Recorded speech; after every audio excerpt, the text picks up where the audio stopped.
Welcome once again to my channel.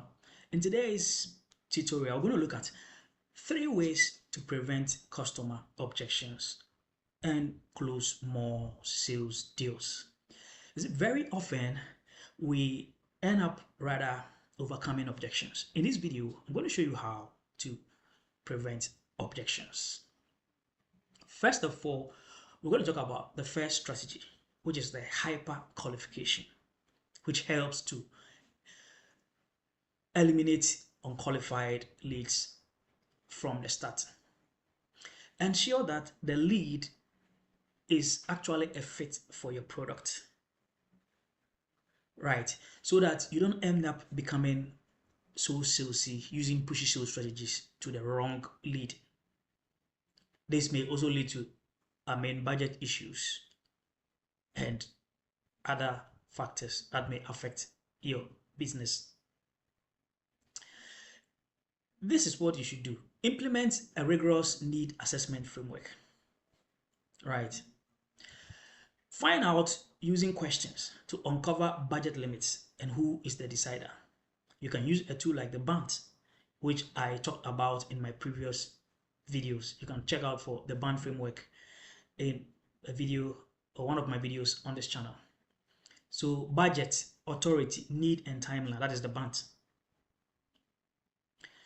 Ensure that you really find out about budget rate, budget range, right?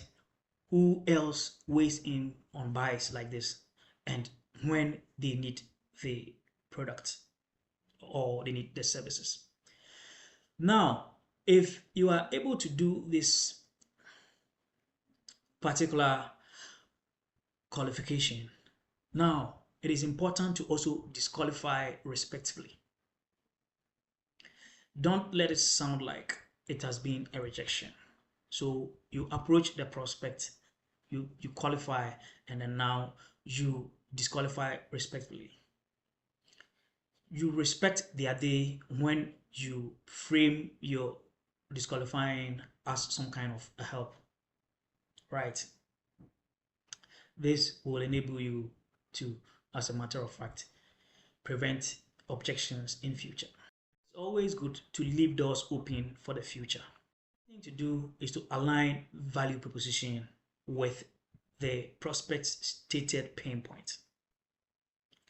It is important to link every feature of your product to their pain point. For example, if they complain about delays which affect productivity, show that you have the necessary ability, or your product have the necessary ability to speed up their processes, right? So build your talk around their pain point, right? Customers buy in or prospects buy in when they see direct wins, right? Now let's look at our second strategy, transparency in pricing. This is very important. It is always important to be transparent in your pricing. Don't wait till when you're about to close. So do what we call the front-loading pricing discussions. Put up cost early, not at close. You can share it in the form of a range or tiers. So for example, a basic plan is 500 cedis or 500 pounds or $500. Premium is a $1,000, 1,000 pound or 1,000 cedis, right? This will prevent customer objections on value than to hide the pricing. Addressing limitations and trade-offs head on. You see, customers or prospects will find flaws anyway, but beat them to it, right? Say, for example, our product lacks feature Y, but we can cover it with feature X, right? Make it clear to them. Make it clear to them. So you address your limitations and trade-offs head on, right? Now let's talk about strategy 3, educational content as a pre-sale objection firewall. So provide educational content as a pre-sale objection firewall.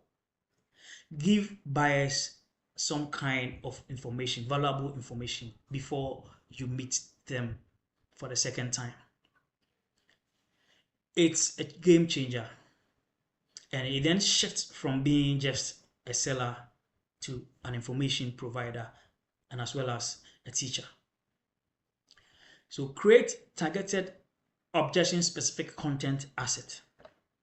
You can do blogs, you can do videos, right? Toolkits and how to content, etc. And then send them either by email and even some by physical means. You can do this after the first contact, right? This nurtures the lead without being so pushy and prevents customer objections when you educate the prospect early. So for example, you can send a blog about the value of your pricing. You can send a video about the steps that your product goes through to provide value. You can talk about a content on return on investment, how your product can give them a return on investment, right? It is also important to do what we call pre-meeting information packets. Send something like a pack 24 hours before the big talks. For example, FAQ, frequently asked questions, right? Return on investment, etc. But keep it short and simple, at least 5 pages maximum. You can make it in the form of a bullet chart to be easy to, as a matter of fact, read. This prepares the prospects and cuts down on surprises. Let me tell you this, a particular sales team were able to realize close rate at 25% with this, because the prospect came informed and ready to say yes. Thank you very much for watching. Don't forget to hit the subscribe button, subscribe. Don't forget to comment, share, and like.